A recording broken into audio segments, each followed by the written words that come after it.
welcome to the Gut Feeling podcast. Today, I want to introduce you into a more calming episode and exploring the more introverted sides of us and finding confidence in these parts. Probably a lot of people are very confident in these parts already. Often our work, our focus when we're really working on a task, that's our more kind of introverted energy. It's when we are enjoying doing something and we are alone or with one friend or maybe a very small group of friends that we know really well, which is very different to the more extroverted energy where we are out in the world and we're taking in the environment and we are very talkative and actually now I'm mixing up extroverted and outgoing. So I wanna talk more about the introverted, not outgoing energy and more inverted energy, because we can be extroverted and outgoing, but we can also be introverted and outgoing, but sometimes that shows up very differently. But I'm talking about the introverted energy of enjoying to be in our own space and finding energy in the more calm, in the non-social. So the introverted finds more energy when there's not a lot of talking necessarily and it's a focused energy and you're going more inwards, while the extroverted just loves talking about, of course I'm generalizing now, but talking about everything. Typically it can be more like superficial topics and these kind of things, and they don't always love the going inwards. They can get more bored of that part. And the introverted, really find their energy when they're alone, and extroverted find their energy when they're with people. I think that this equation isn't as simple. I think there can be a lot of avoidance in both, where the introverted person might actually not be as introverted, but there might be some avoidance or some anxiety underlying that. So one of the reasons why some people who probably are a bit introverted, but then on top maybe have some kind of social fear, fear of being themselves around people, and therefore prefer being alone, because what takes energy is either pretending that they are someone that they're not, or practicing and challenging themselves in these situations to show who they are, because that's something that is scary for them, so it's not relaxing. And therefore in these periods people can end up wanting to be more introverted. On my own people-pleasing rehab journey, I have definitely seen myself becoming more introverted, needing more alone time, and becoming more tired when I'm around people. And I definitely see people-pleasing as a sort of social anxiety, in the way that the people-pleaser adapts to the environment. I don't know how much you know about the people pleaser. It's the fawn response in the fight, flight, freeze, fawn. So it's the response that, or the strategy a child will choose after all of the other strategies didn't really work. So you end up kind of adapting to the environment, so to feel safe. So a people pleaser will typically come into a room and really sense everyone, be very aware of everything going on, and adapt to the environment. And of course, that's easier in a smaller group than in a big group, because suddenly when there's a big group, there's kind of this like, oh, but how do I behave with all of these people? And also a really big feeling of losing themselves and becoming very scattered into like almost multiple parts, where it's, I'm behaving this towards this person and like this towards that person, and suddenly they're in the same room, and I don't necessarily know how to be or what versions to be right now. So the self-expressions of the person becomes more challenging in this matter. And I'm not saying not to do it, but in this phase, it can be good to really, find place for our own anchoring. And this is a bit what this podcast is about as well. Really honoring the quiet, the alone time, and nurturing ourselves. I see in myself that I often judge my introverted side and my calm side as boring. I assume it's because it's a side of me that people haven't complimented a lot. It's more like, oh, when I'm fun and I'm bubbly and I'm energetic and my voice is very expressive and I have a lot to share or create and I have a lot of energy, people have a tendency to compliment that. While on the other hand, my more introverted side, my calm side, has more often been in the way of things. For example, with previous partners or friends or family members, or in the workplace, being in a place where I'm kind of like, I don't have a lot of energy. I kind of just want to sit here in a corner and do my own thing. I kind of don't want to engage so much right now. And I'm kind of tired, or maybe I'm sad.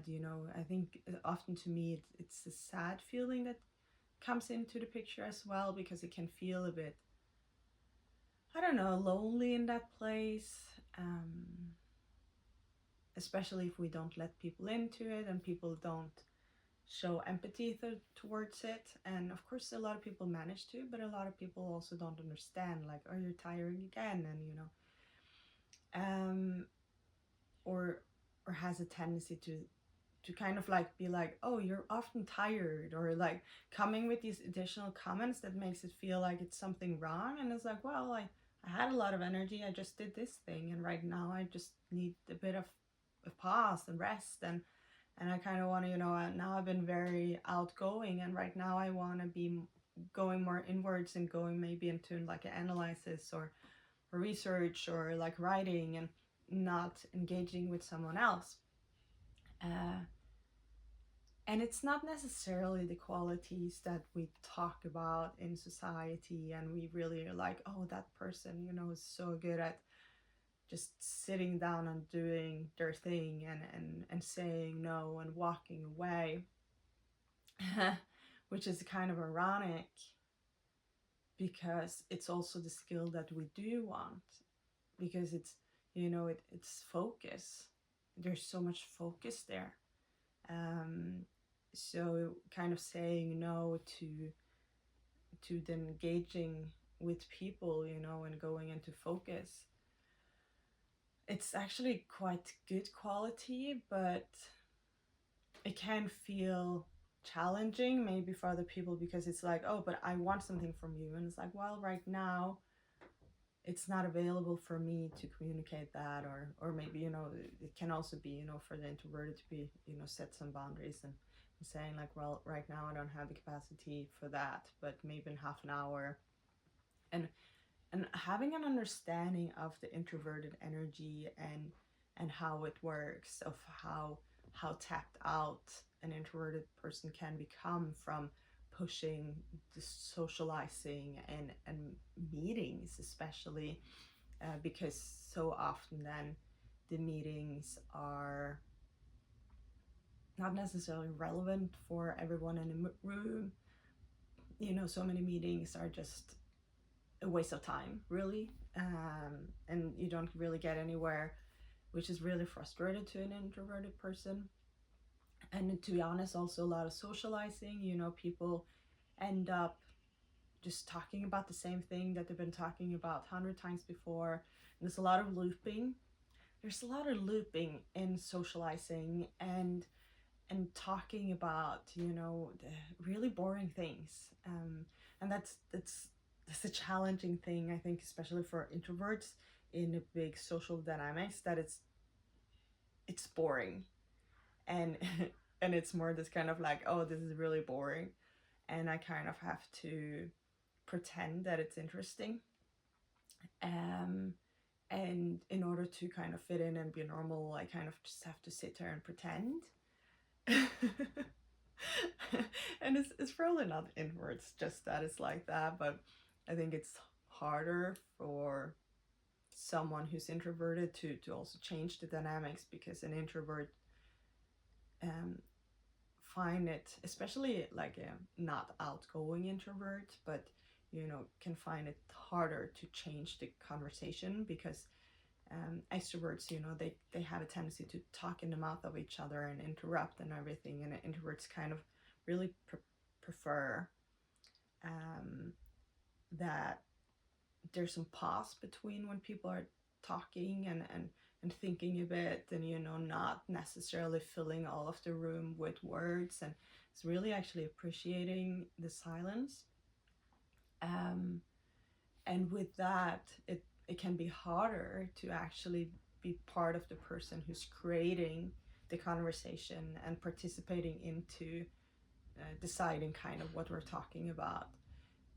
So not outgoing, not extroverted suddenly becomes just like a listener, and can become bored because they're not necessarily part of the conversation. And of course, sometimes the introvert really loves to listen, and when the topic's really engaging, it's like they take a lot in, and they find it fascinating, but sometimes it can also be very frustrating and a bit like choking. So it's an interesting dynamic.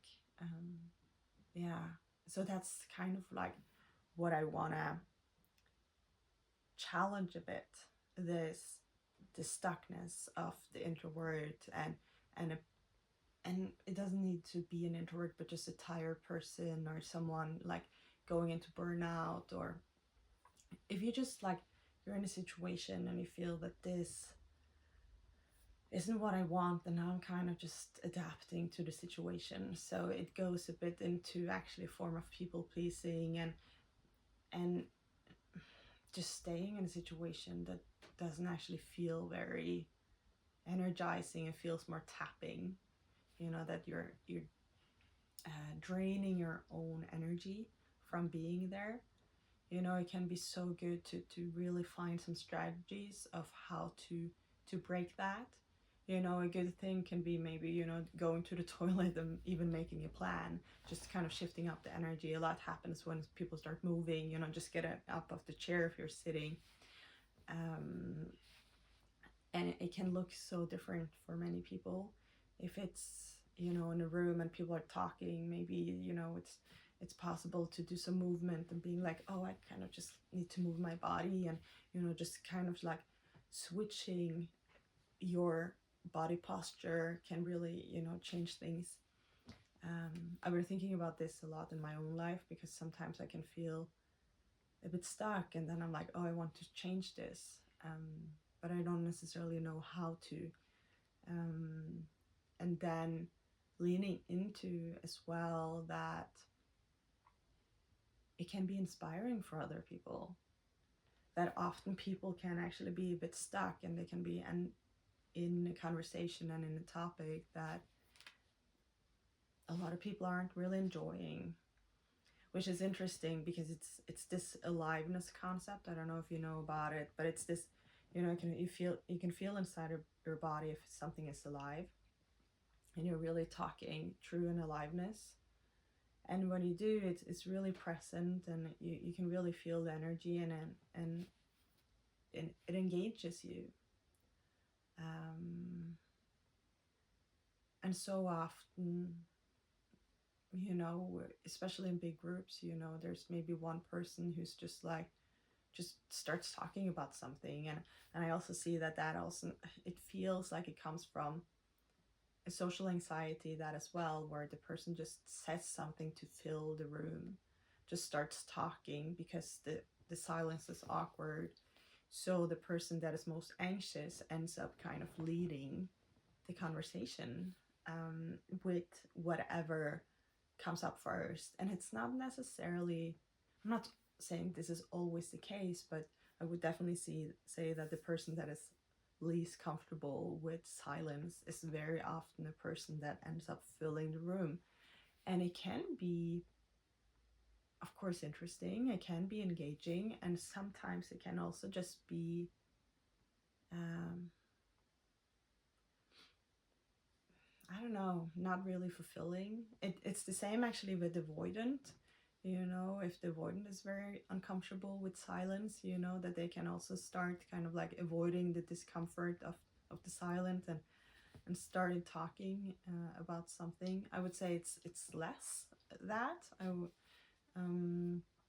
But definitely, like, if they have kind of like, if it feels awkward, I think the avoidant is more than likely to leave the room and do something else, and just kind of avoid the situation. This is kind of uncomfortable, so I'm just gonna leave. Or get a bit stuck. But so I would say it's mostly the anxious. Yeah. When I'm feeling this kind of, it's nice, you know, the calm energy, the more introverted, the not so kind of like outgoing and bubbly. It's really grounding. And that's definitely something that I'm at least really valuing in my life. And I'm quite attracted to, you know, I'm really seeing in 2025 that my focus is so much towards, you know, hanging out with just a couple of friends and doing more like one-on-one activities and conversations. That's also my love language, you know, time and quality conversations and activities, and being outdoors, being in nature, um, learning things, you know, physically.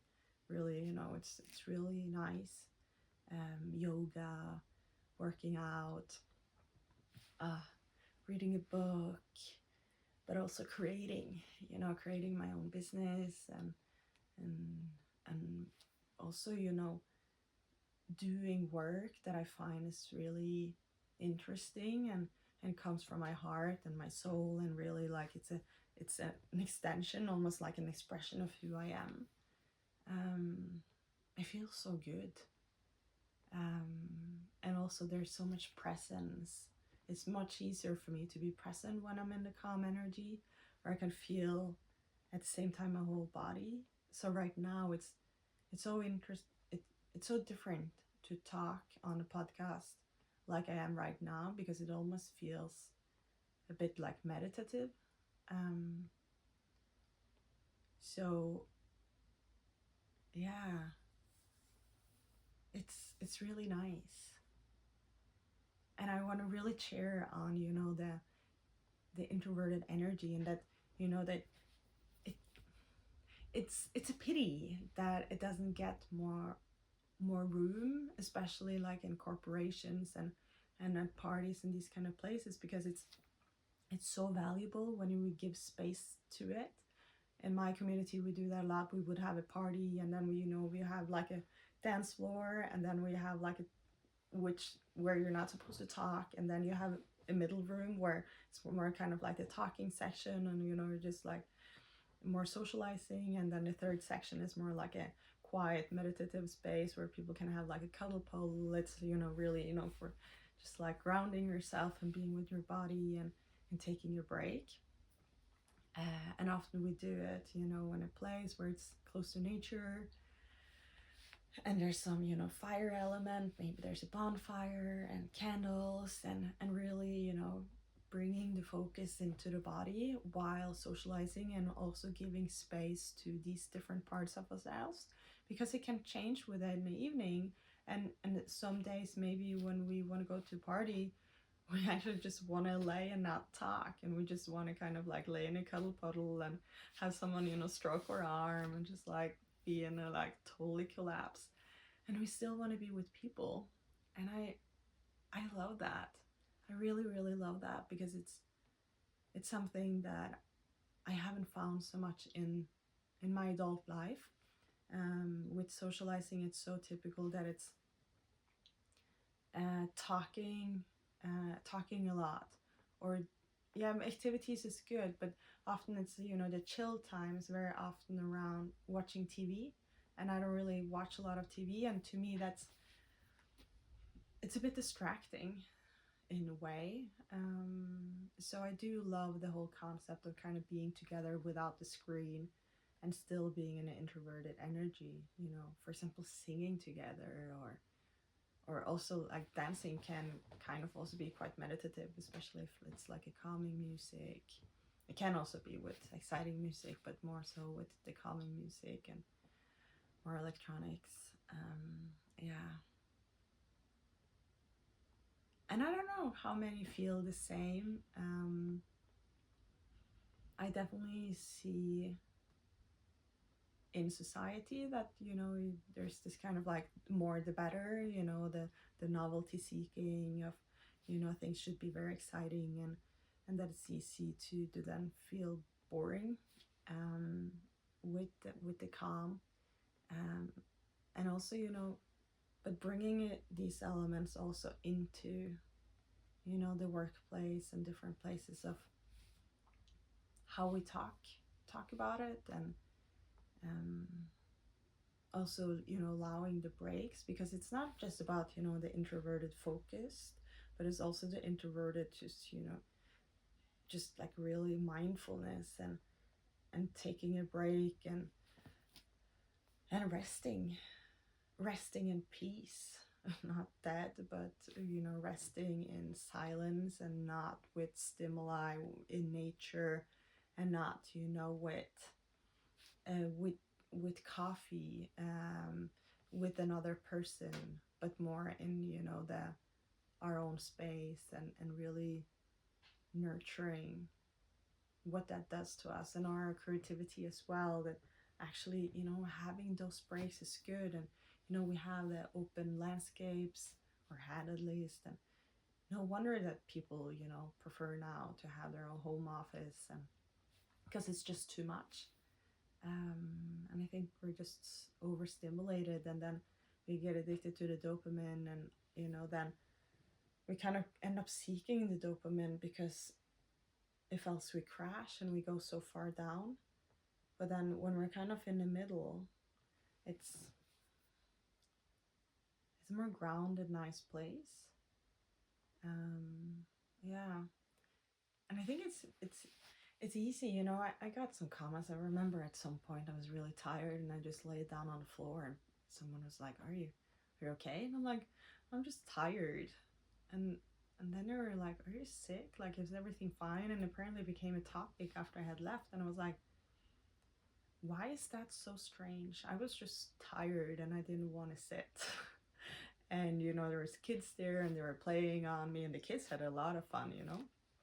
But I just kind of like, I didn't want to engage a lot. I was just like, I was just tired, and like didn't have social battery, and I still wanted to be around people. I still wanted to kind of like be an observer. I love observing. It's so nice. But in this kind of calmness and kind of just being, yeah, it's really nice. It feels so meditative. I love like just sitting on a bench, with or without music, but just watching people in the park, people walking by, and kids, and people just going about their day, and me kind of just being allowed to observe them without engaging, without talking. It's so nice. It's so nice. And at parties, like sometimes I do it as well, but then, you know, people are so close, and it feels kind of awkward to sit sometimes and just watch people, especially when you're not in a conversation. But that's also something that it's interesting, because I feel more confident in my extroverted, and it's as if when I have something to say, I feel that I can contribute and that I'm interesting. But what's really interesting as well is, when I'm sharing, I really enjoy that people want to listen to me. So kind of nurturing also, when people are talking and sharing, that listening is a gift, and just, being the observer is such a gift. And we need that. And also, swapping those roles, when it is silent, to acknowledge that, okay, very often when we give space, some people will get ready, and if we give it half a minute, suddenly somebody starts talking. There's some power in silence, because some people just need some time to, because they're thinking like, I would like to do it, but I need some time. Especially the not so outgoing and introverts are there, they need some time to get ready. Maybe even avoidant, that there's some overlap there as well, that it's kind of like, I'm not gonna do it unless I kind of have to. And then if you give them some time, then suddenly it's like, okay, I'm ready, I want to do this, but they're not straight on it. They just need this pause, the breather. Yeah, not scaring people away. And I'm not saying, that we should take responsibility for other people. But there's something in this space. And, I can be in an energy where I just can't shut up. I have so much to say, and I'm so engaged, and I'm up there, and I'm just with friends, and it's la, la, la, la, la, la, and it's really high pitch, and it's so, exciting. But, if it's always there, it never gives space to the introverts and the calmer people, and they have so much. Oh my God, there's so much potential there, so much to bring out of them. And yeah, so much gold. So it's a huge passion of mine. It has always been because I see it in myself. I'm both extrovert and an introvert. So I swap between these two. So I can really observe. It's like I'm a channel between these two, and I can really see, how different I am. And in my introverted, I might have so much knowledge, but I might be a bit more shy. In my introverted, I'm a facilitator, and I do meditations and these kind of things, but it's not where I take up the most space. And sometimes, I would love to just be like, hey, do you want to meditate? But sometimes, I'm not in the most social energy right then. And of course, it's of course up to me to create that space and take up that space, even when I myself need that meditation and want that meditation. It's something I'm practicing, but also, the person who has more energy, who might even be in a scattered place but is very talkative, it's easier for them to be like, hey, you're very good at meditations, how about we start the day with meditation, and everyone can get into themselves, or we can do a sharing circle of where are we getting into the body. And of course, the person who's more introverted and tired will have the bigger need for this.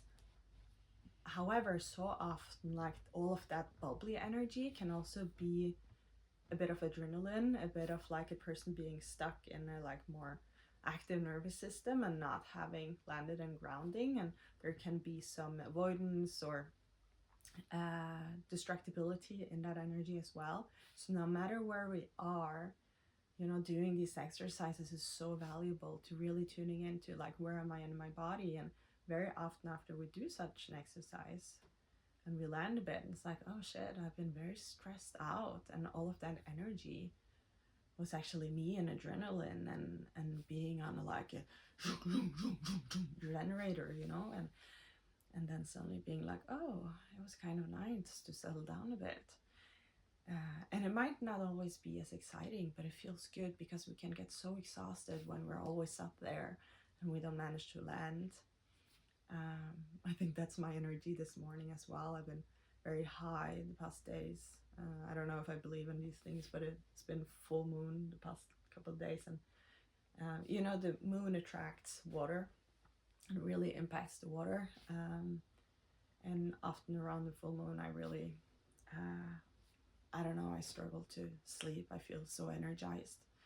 I don't know what it does to my water and my body. I don't know, we're like 95% water, so definitely impacts us somehow. And I also got my period at the same day, so there's a lot going on there.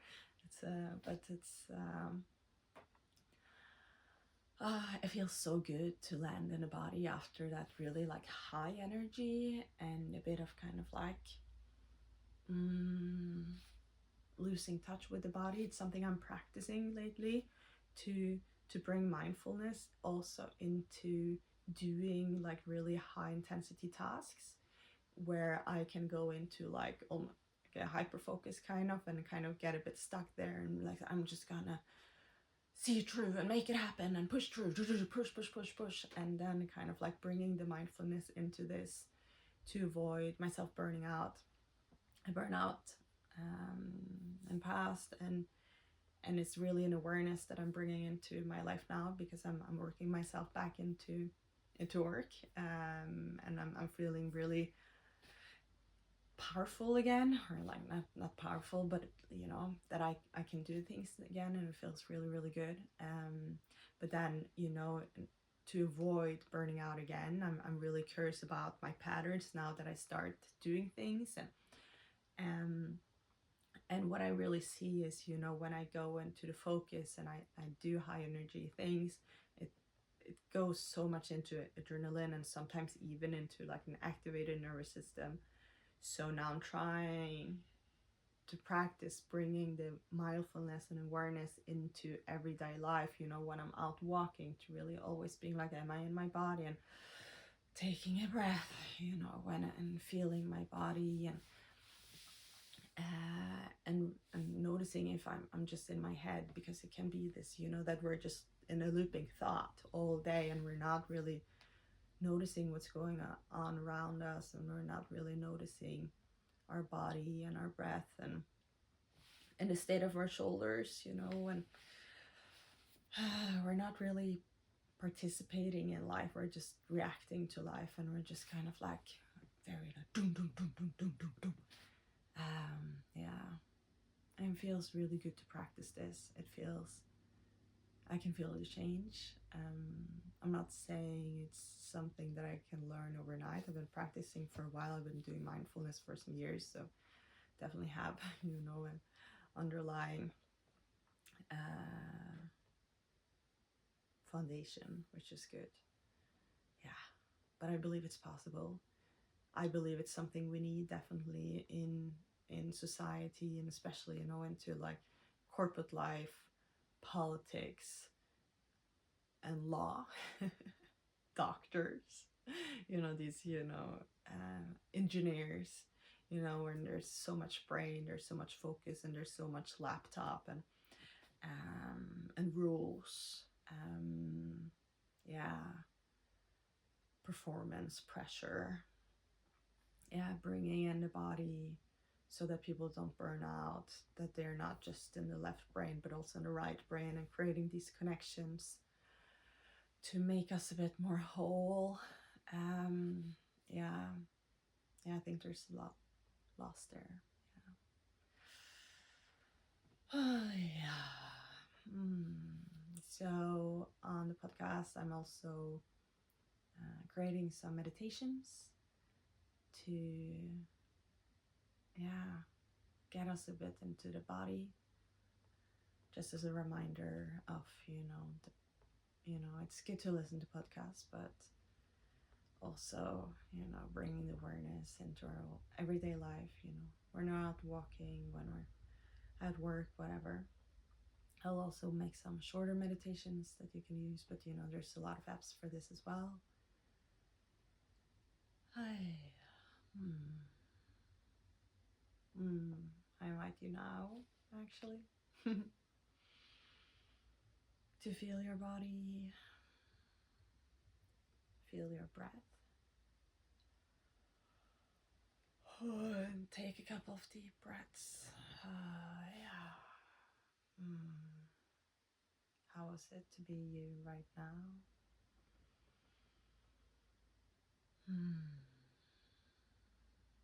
How does your body feel?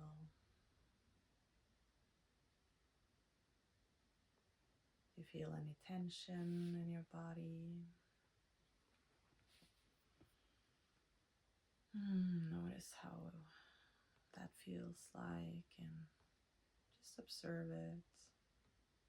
Notice if the body changes.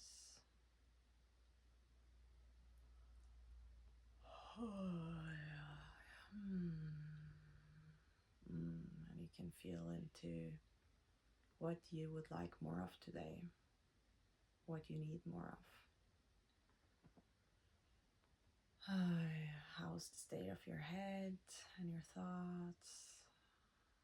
Do you feel grounded or scattered?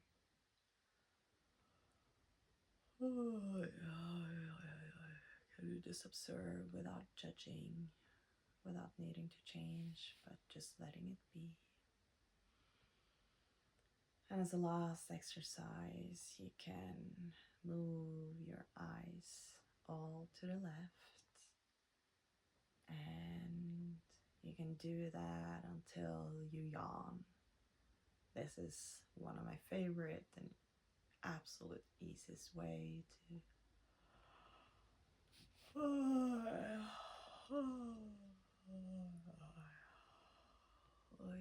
you can look to the other side if you get a yawn. If not, you can look to the left still. This is a really easy way to connect the vagus nerve. It's connected to your eyes and your throat. Humming is also really nice, and singing. Maybe you want to sing in the shower or in the car. When you do this, it can feel a bit uncomfortable if you have a lot of tension in your eyes.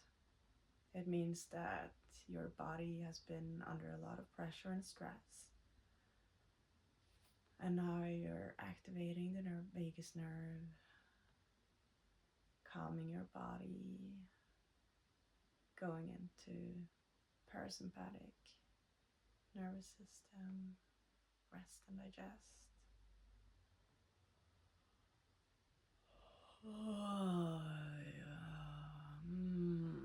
Maybe you want to give yourself a little stretch. Oh, yes. All right. If you are introverted, if you're tired, if you're burnout, whatever it is, you're still worthy. Whatever you bring into a room, whatever your need is, be curious what value that brings. If you need to rest, maybe you know someone else who want to rest with you. Maybe you can do meditation together, do yoga together, go for a walk in silence, look at the birds, the sky, the sunset, without so many words. Maybe you want to just give each other a massage, cuddle at the hair. You're just being very cozy. Listening to quiet music and just laying on the floor. Laying on the floor can be so amazing. But you can also just be alone, and do whatever feels good. Just, TV and these kind of things, in small doses, it can be good, just allowing ourselves. But then it's not really relaxing for our bodies. It doesn't happen a lot, like the physical of laying down, yes. So if you're very physically tired, if you're sick and these kind of things, but there's a lot of other things that's more actively actually relaxing, like meditation and mindfulness and yoga and like mindful movement, drawing, painting, singing, playing an instrument, going for a walk, looking at nature, petting a animal. Yeah. Yeah. Be kind with yourself. There's nothing wrong with you. You're perfect just as you are. I love introverts.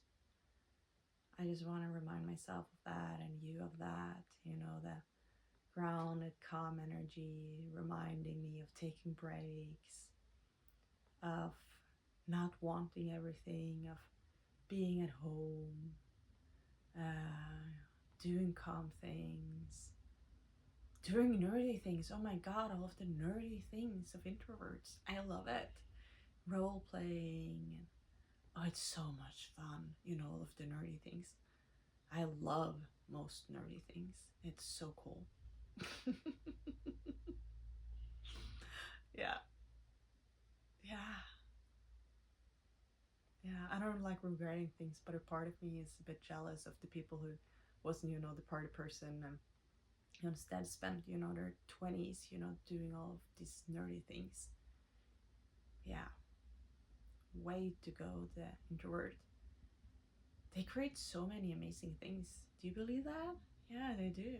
I love it. You know, in the calm, creative energy, just digging into something. But then, of course, finding the balance of, you know, not avoiding life as well.